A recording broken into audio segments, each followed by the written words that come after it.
In other news, people in Japan are hunkering down in the face of the strongest typhoon to hit the country this year. Typhoon Shanshan has torn into Japan's southern Kyushu island and is expected to head north over the coming days. Over 55,000 people have been evacuated and hundreds of flights grounded. Authorities have issued the strongest level alert for extreme winds and potential storm surges. Sonja Blaschke is a journalist based in Japan. She joins me now from Hiroshima. Welcome to you, Sonja. The typhoon's made landfall in the south of the country. Tell us, what's the latest? Yes, it's one of the strongest typhoons we've seen in a long time, and it's affecting a region that is very rural, where there are a lot of wooden houses, so there's more danger than in other places to see damage. And you've shown pictures of some of the damages, like broken trees and pieces of metal that were just thrown around by the strong wind. There was also some reporting on potential tornado damage. The authorities are still investigating the reason for some of the damage. Landslides are always a huge issue when it comes to typhoons, which bring a lot of strong rain.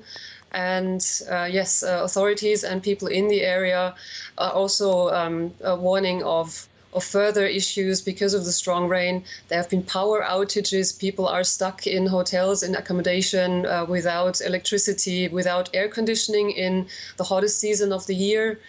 So yes, people in the path of the typhoon are now bracing for what's to come next for them. Some quite serious warnings there, and the potential for also some quite serious damage, Sonja. How is the storm expected to progress now? At the moment, it's still in the Kyushu area, which is in the southern part, southwestern part of Japan. And it's expected to move eastward towards Shikoku, which is another of the four big main islands.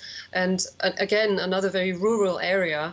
But the area affected by the typhoon is much larger. So the media here are saying that even in Tokyo, 1,000 kilometers away from here, people need to be preparing for very strong rain, because the typhoon is bringing a lot of humid air to large parts of Japan.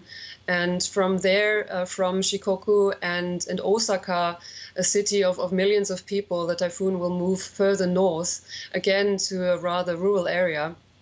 And yeah, it's a big one this time. And the unusual part is really that such large parts of...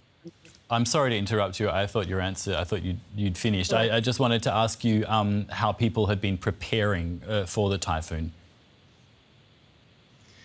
From what I've seen, I was just in the area that is now waiting for the arrival of the typhoon, basically within the next few hours. I was just there 2 days ago, and I've seen buildings where people put tape on windows, for example. I think they might have been there for a while, because it's an area that receives typhoons quite often.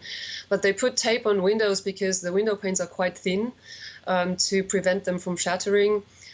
In convenience stores, there were items like water and cookies and other things on display, asking people to prepare for the typhoon. And because it's moving so slowly, it's really difficult for people to assess how much they need. So authorities are kind of cautioning people to buy too much, but also be prepared for the fact that it takes longer this time. Emergency shelters have been prepared.